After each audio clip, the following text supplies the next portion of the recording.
I'm not going to endorse him coming back to town. I physically can't. I don't want to go back to low-key disliking the Rockets in the closet. I don't want to go back to that because that's where I was for a large portion of the last 10 years. Hate me all you want for it. I just didn't like the way that they played basketball. I get what they were trying to do. I'm not saying it was a complete failure. I just didn't like it.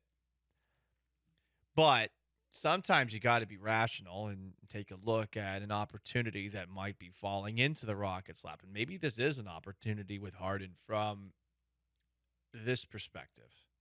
What I need to see from him tonight to look the other way at the Rockets potentially recruiting him this offseason to come to Houston is I got to see him continue to be a facilitator.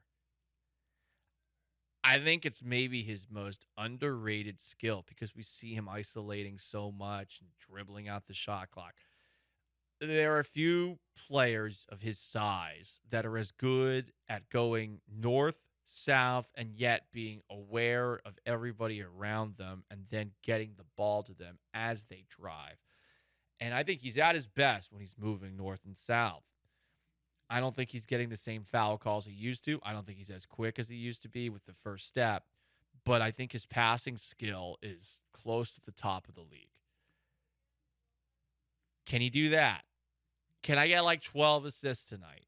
And it's tricky when you got someone like Joel Embiid who you have to feed the ball to set things up, and it's not like you have the best supporting cast around you. Maxey isn't exactly the most consistent player. But if Harden can get a bunch of assists and few turnovers, gets to the free throw line, is efficient with this three-point selection, which is the thing that drives me the most bleeping crazy about him, and occasionally plays defense, I can justify looking the other way, say the Rockets were to bring Harden in. That's what I'm looking for tonight. He played like doo-doo in 2 games, as bad as it gets, vintage Harden. Game 1 and Game 4, he hit game-winning shots and looked better than he's ever looked before. I don't know what to make of it. I honestly don't. It might be because he's on a team with Joel Embiid. But if he's going to come here and help Jalen Green and Jabari Smith Jr. and whatever young Rocket player that the Rockets draft at the top of this coming draft, that's the kind of guy he needs to be. I'm not looking for the 45-point performances as much as I'm looking for just efficiency. Gary is calling from Cyprus at 713-780-3776. Gary, what's going on? I'm thinking it would be a big acquisition bringing him back. And then the fact that there's not a lot of representation on the radio, not seeing what we would see, Harden would be great for those young guys. And plus, why would it be great for those young guys, Gary? Because you always start with this diversity BS, and it's honestly, today it's striking the wrong chord. Why is he going to be good when this is a guy that we know went out to Las Vegas the night before one of his games? I think that he could be a good friend to these guys. Gary, stop talking. Let me finish. Gary, let me finish. I will let you finish. Gary. Okay, control. Let me just finish the statement. He could be a great friend to these players.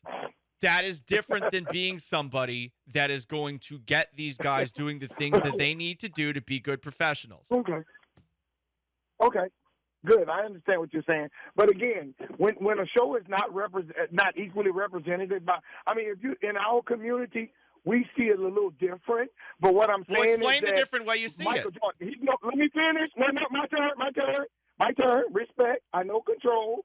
That's part of not having the narrative. That's part of not having representation. You can control every part of the narrative. So what I'm saying is that I know he's no Michael Jordan or whatever, but these guys go out and gamble.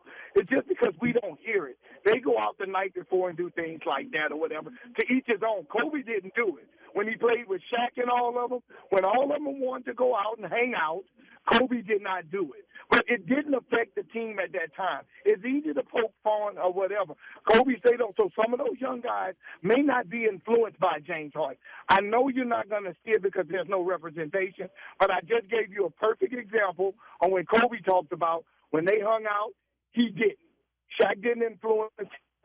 So to each his own, but he will bring some kind of some credibility. He can score.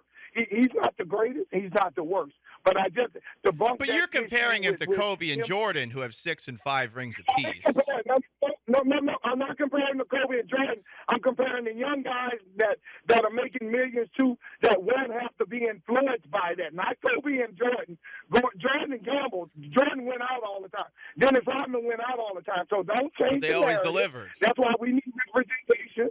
That's why we need representation on the radio. See, this is I don't know. You always try to force the representation angle into this, and I'm trying to figure out like why this is something that you can see as a black man where I can as a white man, because that's what you're implying here. Because you don't know. Because Kobe and I did not say Kobe and Michael Jordan. I didn't compare him.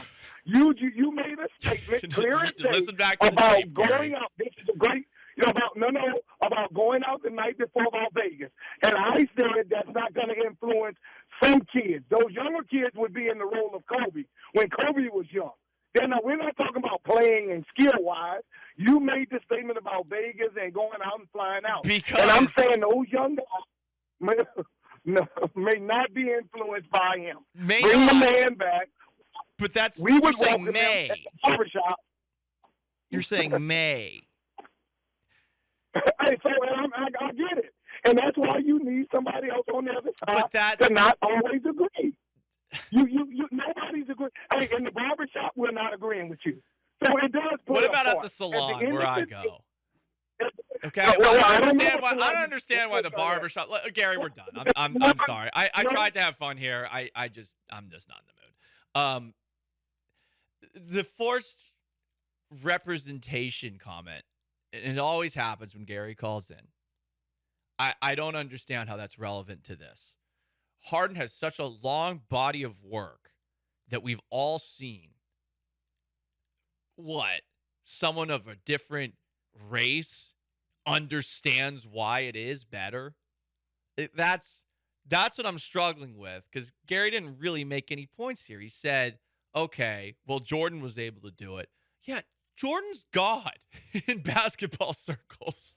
Jordan's the greatest to ever do it. No, Jalen Green just needs to have the mental toughness and competitiveness of Kobe Bryant and Michael Jordan. Right. And then he'll be successful. And see, he brings those guys up as examples of guys who could party and succeed. But those guys are crazy when it comes to leadership, to a point where they rub the majority of their teammates the wrong way. And guess what? It's no coincidence that Kobe was trying to copy Michael Jordan. Am I wrong?